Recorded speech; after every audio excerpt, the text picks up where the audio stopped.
gens, par exemple, vous avez des propriétaires couchés, rien à faire, et il n'y a pas de contrat de bail écrit. Le notaire dit s'il n'y a pas de contrat de bail, n'achetez pas. Et en fait, en discutant avec les deux notaires, ça m'est arrivé. Par la suite, je me suis rendu compte que les deux ne voulaient pas traiter le. Alors d'abord, pourquoi je suis là? Pourquoi je vais parler de ces usages? Je suis, comme a présenté Dr Tabaji, c'est que je suis pharmacovigile.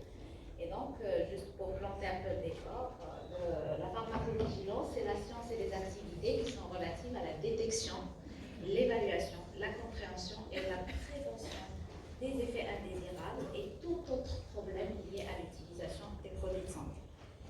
Alors, ça fonctionne par la collecte. Donc, si on ne déclare pas qu'il n'y a pas de pharmacovigilance, la base de données, c'est la base de fonctionnement de cette pharmacovigilance qui permet un peu la surveillance et de dresser le profil de sécurité de tout ce qui est utilisé par le patient, que ce soit des médicaments, des vaccins, mais aussi les compléments alimentaires, les cosmétiques, tout ce que peut un citoyen utiliser pour des raisons soit thérapeutiques, soit pour des raisons d'esthétique. Donc ça fait partie de la pharmacovigilance.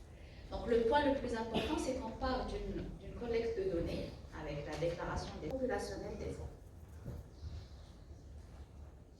En 1972, la pharmacovigilance, c'était les médicaments et les vaccins dans les situations normales d'utilisation. Et au fait, on a compris que jamais un médicament ne sera utilisé dans la situation normale. Dr Karim Wali, micronutritionniste, chercheur, spécialiste en médecine intégrative. C'est avec grand plaisir que j'ai été invité à l'Officine Expo, toujours une organisation exceptionnelle, une présence exceptionnelle et un grand intérêt aux nouvelles découvertes de la médecine. Aujourd'hui, on a parlé de microbiote, on a parlé de microbiote et immunité et du rôle central du microbiote dans l'immunité. Et aujourd'hui, à travers l'expérience qu'on a vécue au Covid, le renforcement de la flore intestinale, plusieurs indications, plusieurs preuves ont été avancées sur l'apport des probiotiques pour rétablir l'immunité intestinale. La prise d'antibiotiques, gérer son microbiote, renforcer l'intestinal est un atout majeur pour raccourcir la durée de traitement dans les infections grippales, dans les infections bronchopulmonaires.